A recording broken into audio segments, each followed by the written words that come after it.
y más en un día tan señalado como hoy. Un día, hermanos, que para daros un poquito la idea de la envergadura, hay países que están haciendo un sello para el día de hoy con la cara de Lutero. Varios países. Inglaterra, tengo entendido, Finlandia, Dinamarca, países del norte, Alemania, por supuesto. Se dice, escuché esta semana, que el Consell Evangèlic de Cataluña y la FEREDE también escribieron una carta al gobierno de España para que lo hiciera. Y el gobierno de España respondió que no procede. La respuesta del gobierno de España, no procede. Aparte de creer, y nosotros creemos, aparte de la creencia que podamos tener, lo cierto es que la reforma religiosa del siglo XVI es un hito histórico, y no reconocer lo que allí pasó es realmente borrar del mapa algo vital, algo muy importante. Por eso hoy queríamos hablar de ello. Déjame poner también el micro aquí.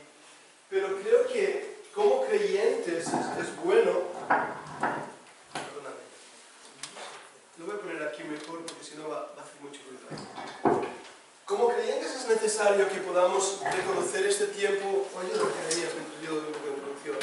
Reconocer este tiempo que estamos viviendo y darnos cuenta que es importantísimo saber nuestra propia historia.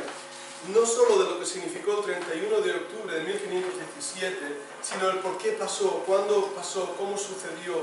Todos estos trasfondos son de gran importancia y necesitamos poder reconocerlo.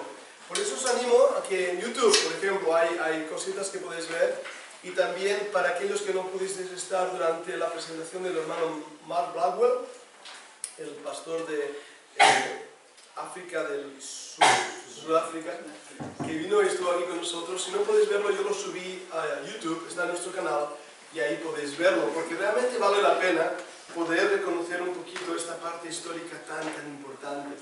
Así que eso es un poquito de introducción para ubicarnos y ver la importancia de por qué he pensado que hoy, un día tan importante como hoy, podamos mirar, echar un vistazo a la historicidad, a lo que significó la Reforma, entenderla desde una perspectiva bíblica, histórica y social, y eso también es importante.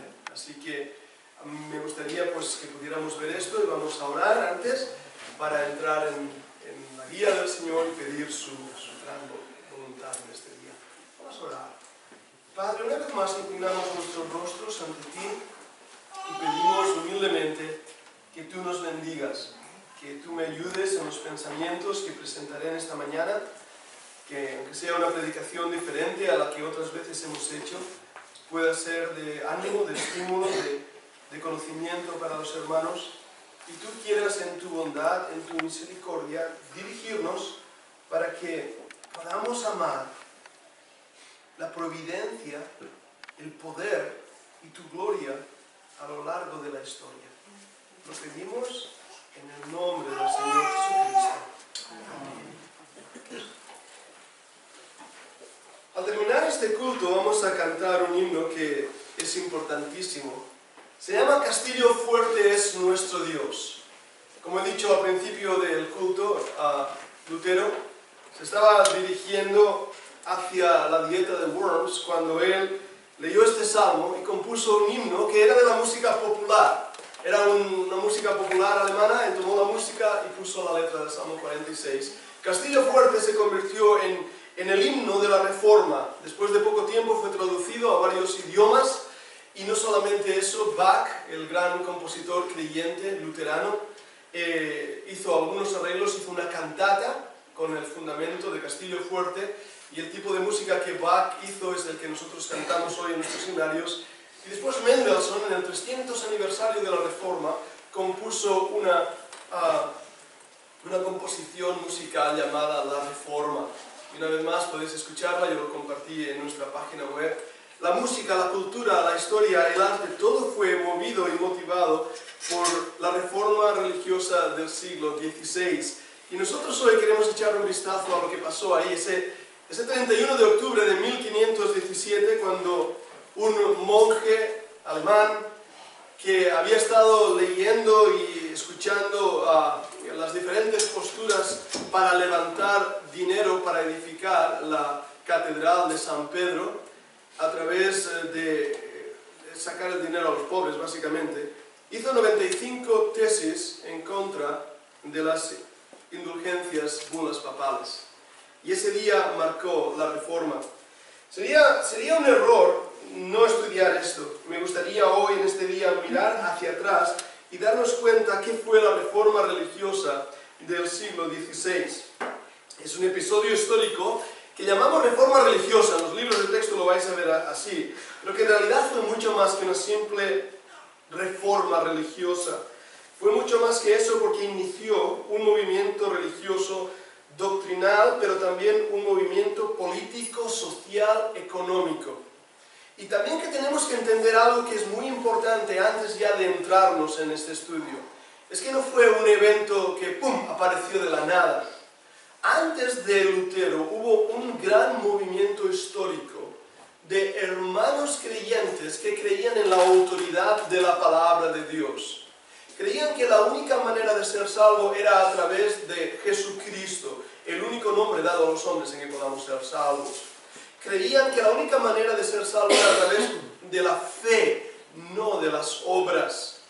Creían también que la iglesia del Señor Jesucristo y el hombre estaba ahí para dar gloria a Dios. Y creían, muy importante, en que el bautismo era por inmersión y no era para ser salvo, sino un testimonio. Todos estos 5 puntos que después la Reforma llamó las solas, sola gracia, sola escritura, estaban ya en un grupo de creyentes, en bolsas de creyentes en diferentes lugares, con diferentes nombres.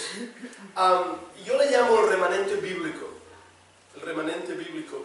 A lo largo de la historia hay grupos a veces desconectados que creen estos 5 puntos. Algunos de ellos, los valdenses, y hablaremos un poco de los valdenses, algunos de ellos a los pretrobrusianos, algunos de ellos mencionados, y es interesante lo que voy a decir ahora, los cátaros o albigenses, porque sí, fueron herejes según la Iglesia Católica, fueron acusados de barbaridades, pero fueron acusados por el enemigo. Luego, muchos de ellos fueron aceptados por los valdenses, que fueron los precursores de los anabaptistas, de los creyentes. Ahora, Lutero llega en un momento importante y consigue el apoyo civil, el apoyo de los reyes, de los duques de Sajonia, y eso hace que pueda llevar a cabo esa reforma.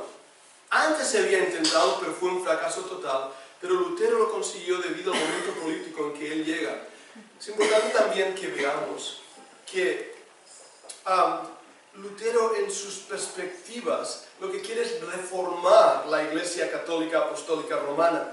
Rechaza al Papa, como veremos, rechaza la corrupción del papado, rechaza lo que estaba pasando, pero su intención es reformarla. Ahora, había otros grupos fuera de la Iglesia Católica, como los anabaptistas, que van a decir, hey, nosotros no somos protestantes, nosotros no somos reformadores, porque no estábamos dentro de la Iglesia. Además, reformar algo que es corrupto. Por eso Lutero finalmente, igual que los demás protestantes y reformadores que van a venir, van a ser forzados a salir de la Iglesia Católica, porque no quiere ser reformada, una cosa que está muerta. Debemos ver estos principios para poder entender lo que vamos a estar hablando. La idea inicial de Lutero nace con la convicción, perdonadme, de que la Iglesia oficial se estaba desviando de su propósito original. La Iglesia Católica ha dejado atrás las verdades del Evangelio, ha dejado atrás las enseñanzas de la gracia, de la autoridad de la palabra de Dios. Ahora el papado tiene total y absoluto control de lo que es enseñado en una iglesia en latín que la gente no entiende y que apenas la gente sabe leer. Esta reacción de cambio dentro de la iglesia, ese intento de reforma, hace que a los reformadores se les llame protestantes. De hecho, se convoca una protesta oficial delante del rey para mostrar la corrupción de la iglesia papal. Eso hace que se le llame protestantes. Se busca una reforma, se hacen propuestas, pero no funcionan. Lutero es acusado de hereje. Las protestas no están ayudando, no están sirviendo para las propuestas se convierten en herejías para la Iglesia Católica. Y los intereses papales hacen que vean en ese movimiento de base un peligro grande de que el Papa pierda todo su poder. De esta manera, ya no es la cruz de Cristo lo que está siendo predicado, lo que está siendo enfatizado. Ahora lo que está siendo enfatizado es el poder de este mundo en contra del reino del cielo, del Señor Jesucristo. La reforma religiosa, por lo tanto, apuntó a la recuperación de lo central del Evangelio. La reforma protestante estaba intentando recuperar la fe en Jesucristo, no en los santos, no en las reliquias, no en María, sino en Cristo como único mediador entre Dios y los hombres. Rescató la reforma protestante el valor y la autoridad de la Biblia como única regla de fe y de práctica.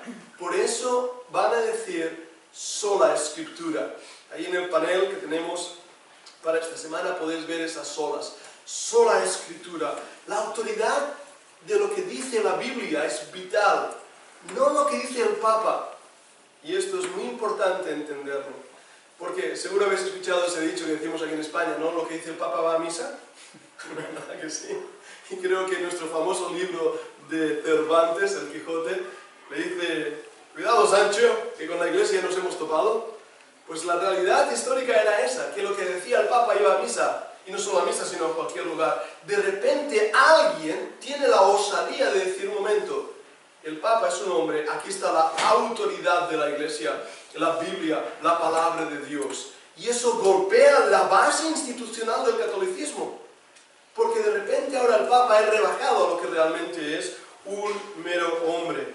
Y no solamente eso, es denunciado la corrupción dentro de esa Iglesia. Al hacer eso, tal vez sin proponérselo directamente, cambió el sistema político totalmente dependiente del Papa, al punto de que ningún rey de ninguna nación llegaba a serlo si no era coronado por el Papa. Esto es un dato importantísimo a entender. Los reyes de ese tiempo, en la Edad Media, eran coronados por el Papa. El Papa era quien ponía reyes y quien sustituía a reyes o posponía a reyes.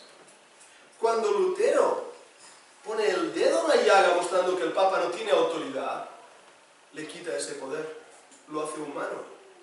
Por lo tanto, la política de ese tiempo es atacada y confrontada por una idea religiosa. La idea es tan importante que va a sacudir la manera de pensar a partir del siglo XVI. Lutero, en una de sus frases famosas, no lo tengo en el PowerPoint, pero él dice, mi conciencia está ligada a la palabra de Dios, otra cosa no puede hacer, así me ayude Dios. La conciencia del individuo ahora, dirigida por la autoridad de la palabra de Dios, se convierte en un arma poderosa. Nadie debe decirme cómo debo pensar, nadie debe decirme cómo debo creer, sino solamente y únicamente Dios a través de su palabra. Ningún hombre tiene el derecho a darme la vida o quitarme la vida. Lo que hacía el Papa, ¿verdad? A través de las excomunicaciones. Ahora yo creo que puedo tener una relación importante con Dios. Esto que nosotros creemos y que tan libremente podemos compartir, choca con el modo de pensar del siglo XVI. Estamos hablando de ir en contra de todo y de todo el mundo. A un reformador, alguien le dijo, un cura le dijo, el mundo está contra ti. Su respuesta fue, ve y dile al mundo que yo estoy contra él. ¿Podéis imaginaros la valentía de estos hombres? El hermano Juanjo decía, y es apropiado en esta mañana mencionarlo, la valentía del Señor Jesucristo en limpiar el templo. Lutero siguió ese mismo ejemplo, ahora estaba limpiando el templo.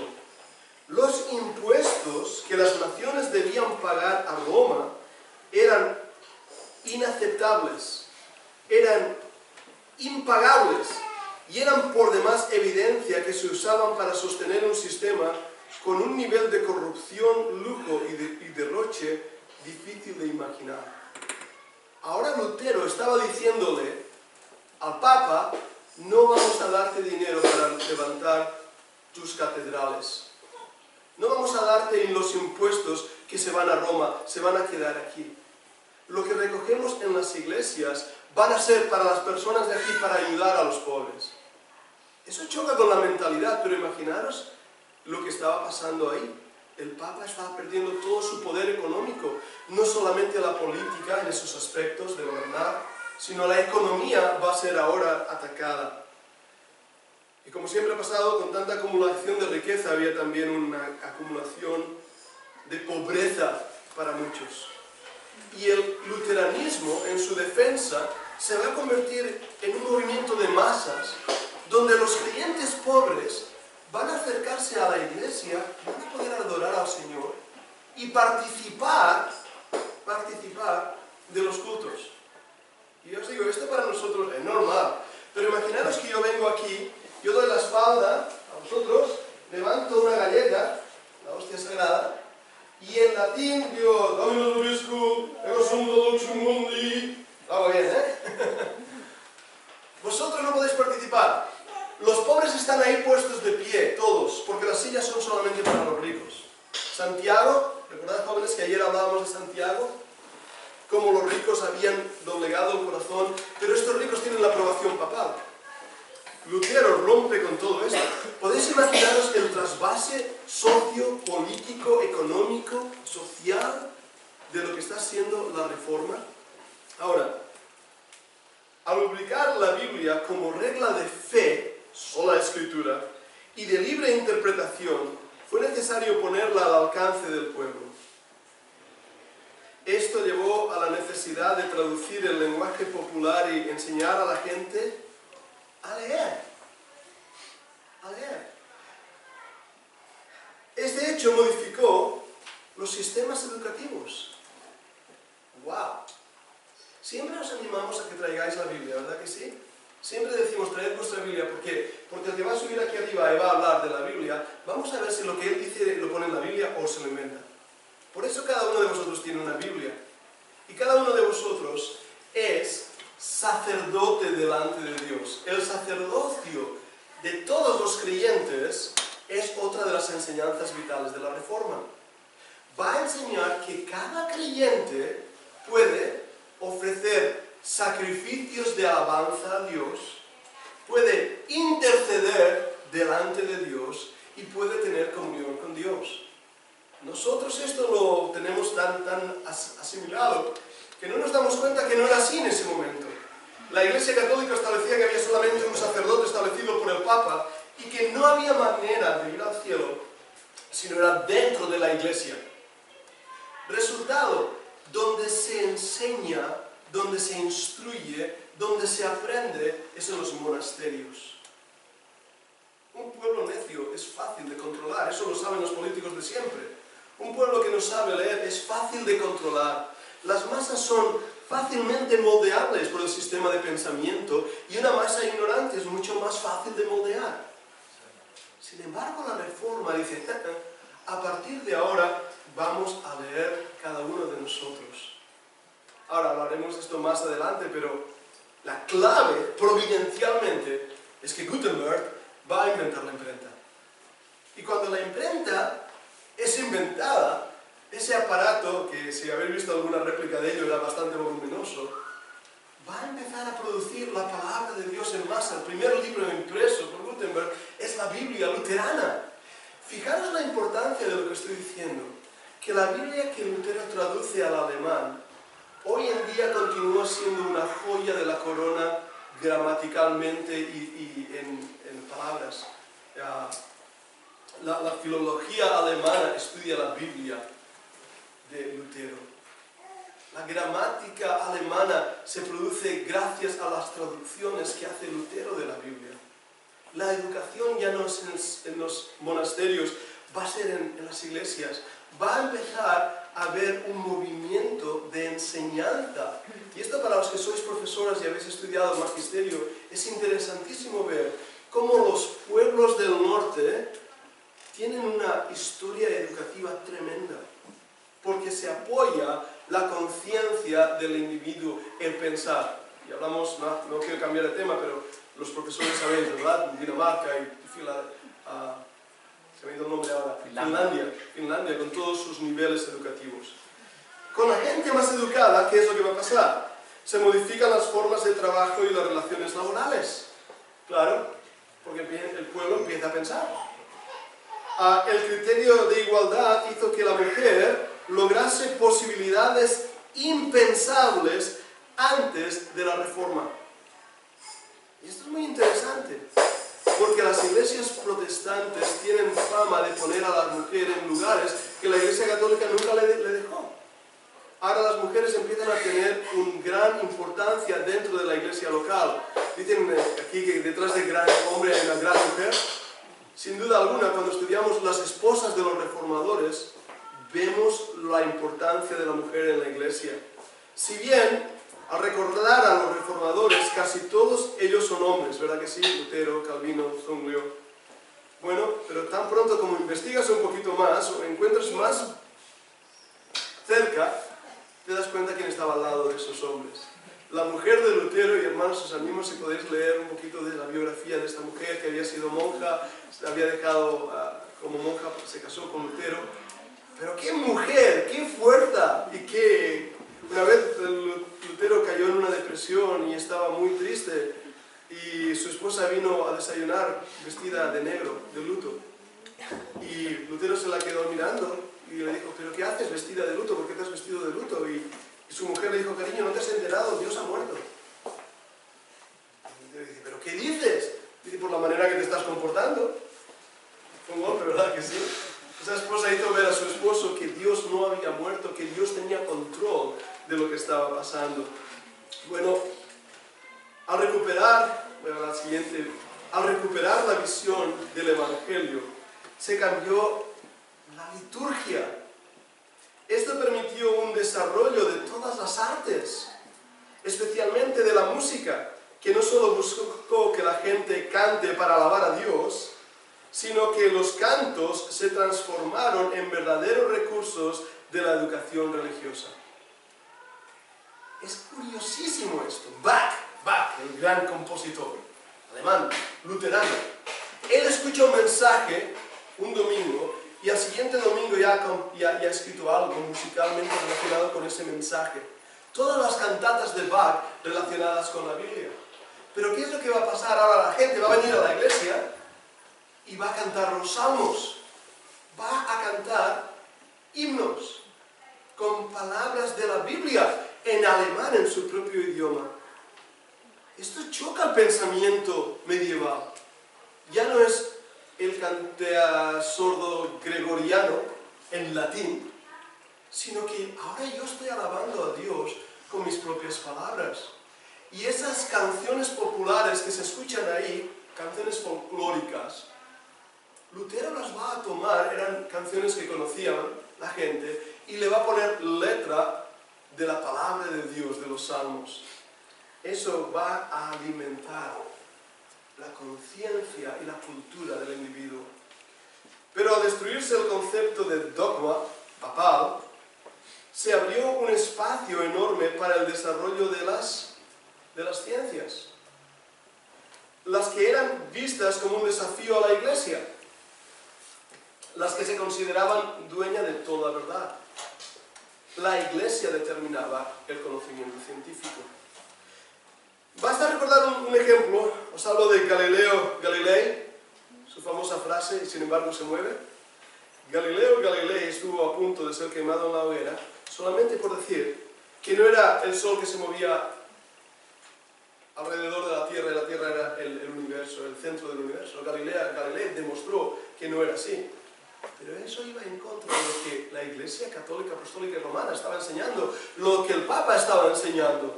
Y Galileo fue acusado de hereje y fue condenado a ser quemado vivo.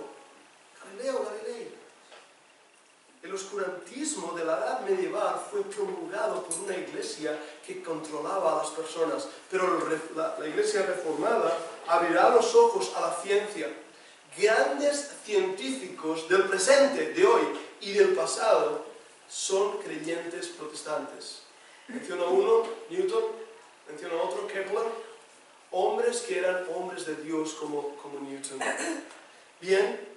Podríamos seguir, podríamos hablar mucho más de esto, el tiempo se me escapa, pero las diferentes circunstancias culturales, los factores que hicieron del movimiento protestante un movimiento liberador en la sociedad, en la economía, en el pensamiento, que abrió distintas visiones de la historia, que tomaron diferentes formas de organización. Esto era un movimiento imparable, era un movimiento que iba a hacer, perdóname, me mantengo ahí, que iba a hacer que volviéramos al fundamento de la verdad.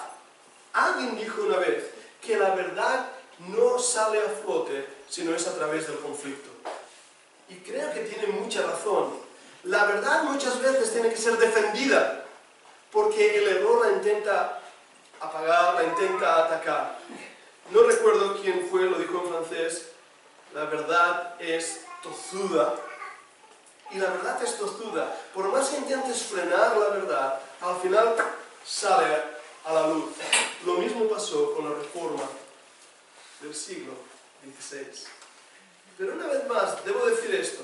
¿Por qué funcionó esa reforma? Porque lo que hizo Lutero fue apoyado por el movimiento político del momento, por los reyes, los duques de Sajonia. Debido a que ellos también estaban fins al barret, lo diría en catalán, estaban cansados ya del papado, apoyaron las ideas reformadas luteranas. Si no hubiera sido así, muy probablemente Lutero hubiera terminado en la hoguera. Él fue rescatado providencialmente. Ahora, hay un historiador, se llama Toynbee, un historiador británico. Toynbee es el último historiador que habla de la providencia de Dios en los hechos de la historia. A partir de Toynbee, y esto sé que es muy académico, pero los universitarios me vais a entender rápidamente, a partir de Toynbee en adelante la visión de la historia es a través del marxismo, el proletariado, la lucha de clases. Pero hasta Toynbee se enseñaba la historia desde un punto de vista de la providencia de Dios. Por eso creo que debemos decir que lo que pasó con Lutero fue providencialmente establecido y diseñado por Dios. Dios lo permitió para que hoy, 500 años más tarde, nuestra cultura, nuestro mundo y nuestra sociedad hubiera sido influenciada por el pensamiento de los reformadores. Es muy importante esto. Los que habéis estudiado también, si habéis oído de Maxwell, en su concepto del capitalismo económico a través de los movimientos protestantes. Todo esto proviene de aquí, de esa liberación de la mente reformista. Pero vamos un momento y voy a intentar ir rápido aquí con los precedentes. ¿Qué pasó antes de la reforma? Bueno, sabemos bien la persecución de los creyentes, ¿verdad? Los martirios, los que murieron a través de los siglos. El cristianismo ha sido perseguido por hombres que veían en el cristianismo el peligro de perder su poder, su hegemonía o su situación. En el siglo IV, las cosas cambian radicalmente. Durante ese tiempo, el emperador Constantino y la iglesia cristiana se han consolidado, se han unido. En el 312, Constantino establece un precepto por el cual todo el mundo romano es cristiano. Son buenas noticias. De repente ya no hay persecución. Y también Constantino hace algo que es muy interesante. Toma los edificios que eran de los paganos, donde se adoraba a Zeus, y se lo da a la iglesia. También empieza Constantino a pagar los jornales de los obispos. La palabra obispo es anciano. Empieza a pagar los jornales. Pobrecitos, ya no van a vivir en la miseria, en la pobreza. Ahora el gobierno les está dando todo cuanto necesitan. Aparece entonces la figura del Papa. Qué palabra tan tierna, tan buena. Yo soy tu papá, soy el que te cuido, te alimento espiritualmente. Bien, empieza a haber competencias entre los papas. Obispos de Roma dominaban el escenario cristiano, configurándose la estructura de la Iglesia un modelo casi idéntico al del imperio. El César, Constantino, es el que hace puentes entre la divinidad y los hombres. Ponte facere. Es el pontífice máximo de la religión de Roma. Ahora, el Papa en Roma tomará esos nombres, Ponte facere Pontificus Maximus, y tomará su mitra y tomará su postura como el que controla el imperio de la cristiandad. Solo hace falta leer a Agustín de Hipona para darnos cuenta cómo él establece la ciudad de Dios, en su escrito La ciudad de Dios, el reino de Dios aquí en la tierra. La misión de la Iglesia ahora ha cambiado. Ya no es el alcance con el Evangelio, la liberación con el Evangelio, sino el dominio, el control. Dejan a un lado lo que son las enseñanzas del Señor Jesucristo. Dejan a un lado lo que era la realidad de ayudar a los pobres para empezar ahora todo un movimiento de riqueza, de burguesía, de poder. Lo habéis visto, ¿verdad? No hace falta hablar de los Borgia aquí, si habéis oído de los Borgia. Hablar de las corrupciones papales. Se decía de Borgia que hacía más orgías, perdonad la palabra que se dice, hacía más orgías que misas en el Vaticano. Fijaros hasta qué punto llega la corrupción del papado. En esa situación, alguien tiene que dar un golpe de efecto. Sería imposible mencionar a todos, sería imposible.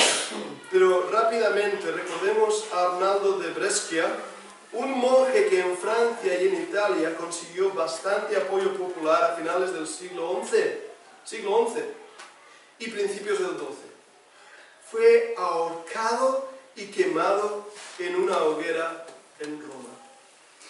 Intentó una reforma, intentó un cambio en la corrupción que había en el papado, pero murió en la hoguera. A mediados del siglo XII, Enrique de Lausana, un clérigo francés, comenzó a predicar el Evangelio creando las bases de lo que sería el movimiento valdense, los valdenses. Fue hecho prisionero y murió en una cárcel de Roma. Pedro de Bruys, quiero mencionar a él también, fue otro clérigo que reaccionó en la misma época y también contribuyó al dar base al movimiento valdense. El movimiento valdense, hermanos, creía como tú y como yo. Nosotros somos muy valdenses. Somos muy valdenses. Tenemos cosas semejantes a los baptistas modernos establecidos ya en las colonias americanas, sí. Pero nuestra cultura, nuestra red, nuestra herencia espiritual viene de los valdenses. Durante los siglos XI y XII, Pedro de Baldo consolida un movimiento mucho más fuerte que los anteriores, tanto que hasta el día de hoy hay importantes grupos evangélicos que se identifican con el nombre de valdenses. Se extienden inicialmente en casi todos los países de mayor régimen o base latina, especialmente en Francia, España e Italia, pero más tarde cubrirán a casi toda Europa.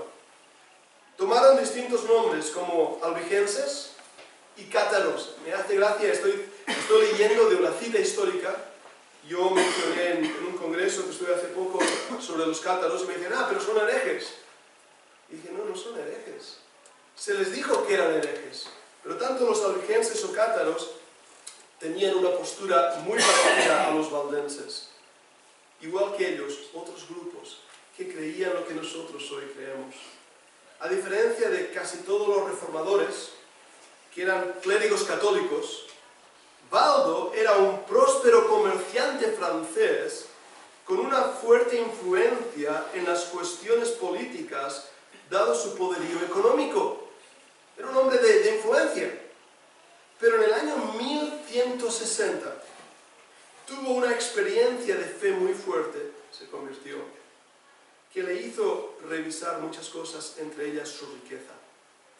Vio la pobreza y la explotación de la gente más humilde y el abuso que la iglesia oficial tenía para con ellos.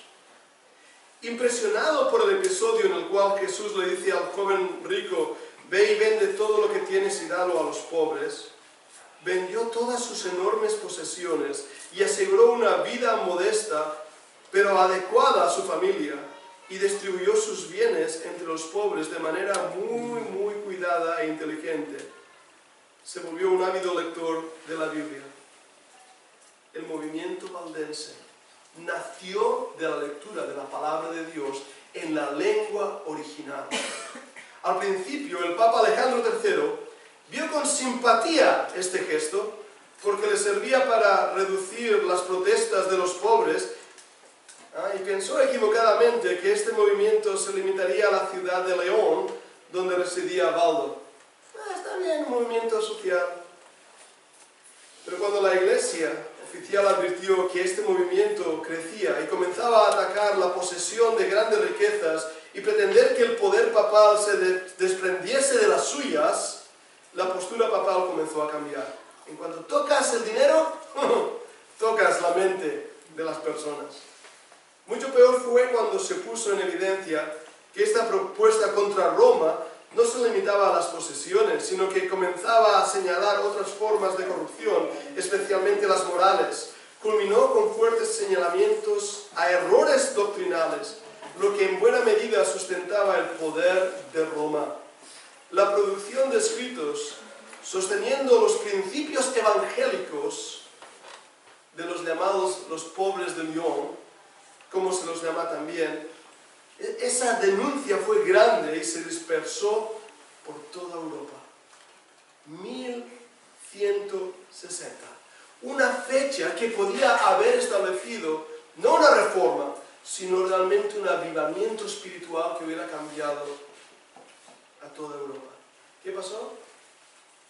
Esto. El papado, con su poder, destruyó. 1200, la primera cruzada, la cruzada albigense, fue cristianos en contra de cristianos, o mejor dicho, papistas, que veían la pérdida del poder y el control y el dinero, destruyendo el movimiento albigense. Pero antes que los albigenses, en 1160, los pobres de Lyon, los valdenses, ya habían establecido un gran movimiento reformador. Voy a ir rápido en la siguiente parte, y con esto terminaremos ya en esta presentación de las causas de la reforma religiosa. Mencionar, como he dicho, como el Papa, el poder de los papas, era tan grande, que eran ellos quienes establecían a reyes, quienes ponían y sacaban a reyes. La riqueza, la ostentación, el poder del dinero, pero también la corrupción. Hay un episodio, se le llama la cautividad babilónica del papado, donde, y esto lo podéis ver en libros de historia, no un papa, sino una papa, que se descubrió que era mujer porque dio a luz mientras cabalgaba en un desfile, y dio a luz, y ahí dijeron, y el papa era una papa, no había manera de ocultarlo. La corrupción era tan grande, y por otro lado, la pobreza y la miseria tan grande. La injusticia no puede perdurar para siempre. Dios es justo. Y Dios hace movimientos en la historia para poder sacar de la miseria a muchas personas. Justamente ayer, hablando con mi hijo de historia y hablando sobre Estados Unidos, la esclavitud terminó en Estados Unidos porque alguien leyó su Biblia y la leyó correctamente, donde la libertad del individuo y de la conciencia es defendida grandemente. Por leer las Escrituras, los cambios socioeconómicos han sido tan grandes, la corrupción queda denunciada y no puede ser defendida dentro de la Iglesia. La palabra de Dios denuncia el pecado. Pero ¿cuál es la respuesta dada por los corruptos?